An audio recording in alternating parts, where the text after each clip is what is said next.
ക്രൂശിത രക്ഷക വിമോചന.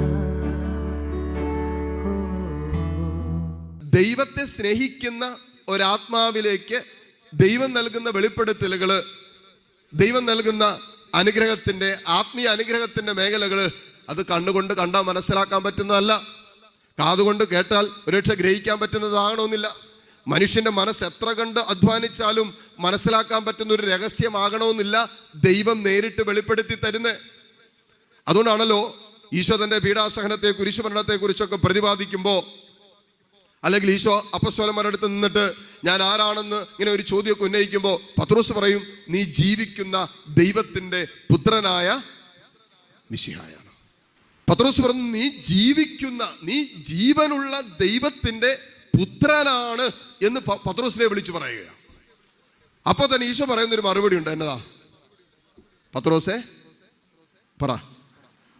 പത്രോസ്, മാംസരക്തങ്ങളല്ല എന്ന് പറഞ്ഞാൽ മനുഷ്യനല്ല നിനക്കിത് വെളിപ്പെടുത്തി തന്നത്, മറിച്ച് സ്വർഗസ്ഥനായ പിതാവാണ്. കണ്ടോ?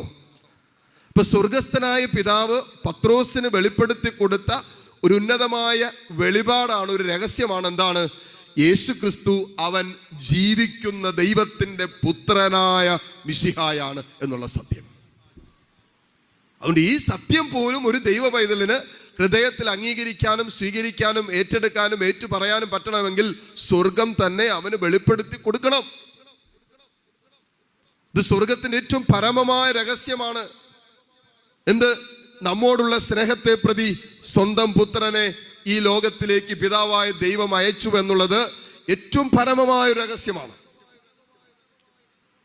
ഇതുപോലും, അതായത് ക്രിസ്തുവിലൂടെയുള്ള എന്റെയും നിങ്ങളുടെയും വീണ്ടെടുപ്പും എന്റെയും നിങ്ങളുടെയും ആത്മരക്ഷയും നമ്മുടെ നിത്യജീവനൊക്കെ നമുക്ക് മനസ്സിലാക്കാൻ പറ്റണമെങ്കിൽ, ഗ്രഹിക്കാൻ പറ്റണമെങ്കിൽ, ഇത് അതിൻ്റെ പൂർണ്ണതയിൽ സ്വന്തമാക്കാൻ പറ്റണമെങ്കിൽ ദൈവിക വെളിപാടുകൾ കൂടെ ഈ ദിവസങ്ങളിലും ഈ നാളുകളിലും നമ്മുടെ ആത്മീയ ജീവിതത്തിൽ നമ്മൾ സ്വീകരിക്കാൻ, അപ്പോഴാണ് ഈ വിഷയങ്ങൾ ഉറപ്പിക്കപ്പെടുക. ഹല്ലേലൂയ. ഇത് നമ്മുടെ ഹൃദയത്തിൽ ഈ രഹസ്യങ്ങൾ നമ്മുടെ ഹൃദയത്തിൽ ഉറപ്പിക്കപ്പെടണ്ടേ? യേശു കർത്താവാണെന്ന് വിശ്വസിക്കുന്നു പറയും. ഈ സത്യം എത്ര കണ്ട് എൻ്റെ ഹൃദയത്തിൽ ഉറപ്പിക്കപ്പെടുന്നുണ്ടോ അത്ര കണ്ട് ഞാൻ വിശ്വാസത്തിൽ കരുത്തുള്ളവനാകും. എത്ര കണ്ട് വിശ്വാസത്തിൽ കരുത്തുള്ളവരായി രക്തസാക്ഷികൾ മാറിയോ, അതുകൊണ്ടാണ് അവർ കർത്താവിന് വേണ്ടി രക്തം ചിന്തിയത്. അതിന് കാരണം ഈ വിശ്വാസ സത്യം യേശു ജീവിക്കുന്ന ദൈവത്തിന്റെ പുത്രനാണെന്നുള്ള ഈ സത്യം ഹൃദയത്തിൽ, ജീവിതത്തിൽ കിട്ടിയപ്പോ പരിശുദ്ധാത്മാവ് ദൈവിക രഹസ്യങ്ങൾ സ്വർഗത്തിന്റെ വെളിപാടിലൂടെ അതവരുടെ ഹൃദയത്തിൽ ഉറപ്പിക്കപ്പെട്ടപ്പോൾ പിന്നെ ആ സത്യത്തിന് വേണ്ടി അവർ മരിക്കാൻ വരെ തയ്യാറായി. ഒരു സത്യം അറിഞ്ഞതുകൊണ്ട് കാര്യമില്ല, ഈ സത്യം എൻ്റെ ഹൃദയത്തിൽ ഉറപ്പിക്കപ്പെടണം. അതിന് സ്വർഗത്തിന്റെ ഒരു വെളിപാട് ആ വിഷയത്തിന്റെ മേൽ നമുക്ക് കിട്ടണം.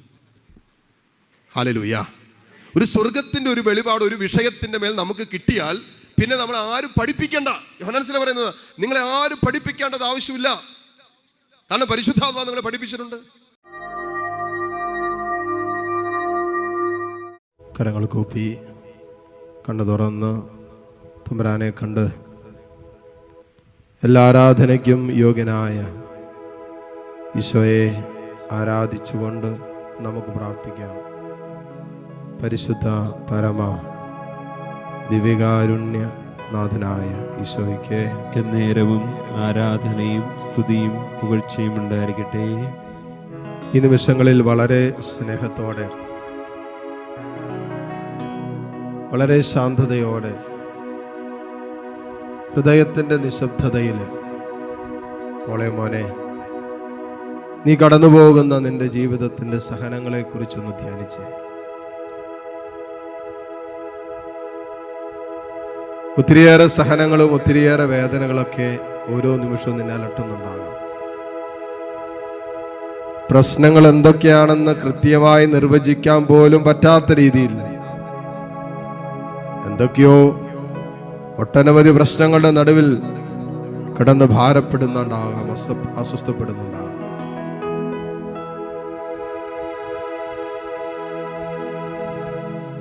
ഭൗതികമായ ജീവിതത്തിൻ്റെ പല മേഖലകളിലും പരാജയങ്ങളും നഷ്ടങ്ങളും സങ്കടങ്ങളൊക്കെ നിന്റെ ജീവിതത്തിൽ എന്നും ഇങ്ങനെ കെട്ടിക്കിടക്കുന്നുണ്ടാകാം.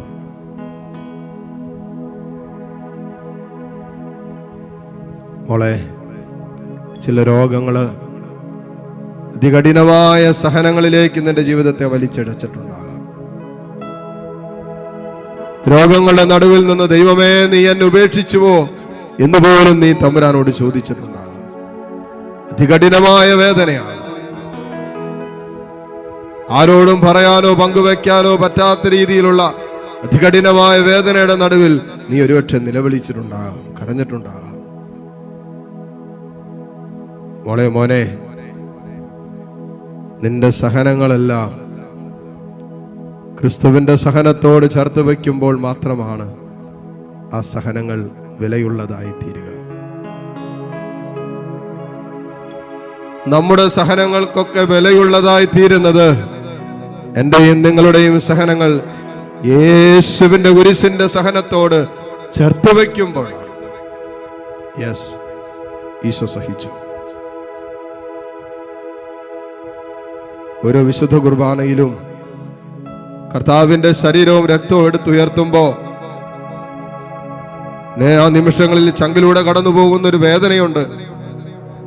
തമ്പുരാനെ, നീ എനിക്ക് വേണ്ടി നിന്റെ ചങ്കിലെ ചോരയും നിന്റെ മാംസവും എനിക്ക് വേണ്ടി മുറിച്ചു തന്നല്ലോ, പങ്കുവെച്ചു തന്നല്ലോ. അതാണല്ലോ ഞാൻ സ്വീകരിക്കുന്നത് ഓരോ വിശുദ്ധ കുർബാനയിലും. എനിക്ക് വേണ്ടി രക്തം ചിന്തിയ കർത്താവ്, രക്തസാക്ഷിത്വം വഹിച്ച കർത്താവ്.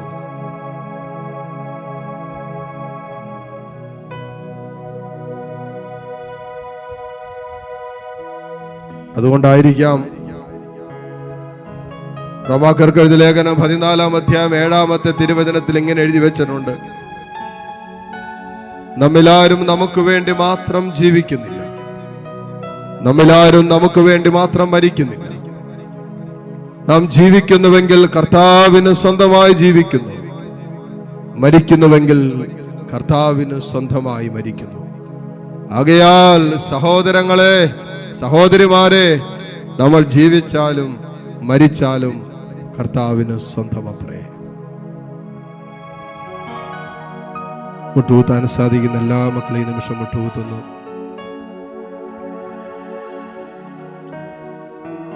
ദിവികാരണീശോയുടെ ആശീർവാദം സ്വീകരിക്കാൻ ഒരുങ്ങുന്ന നിമിഷമാണ്.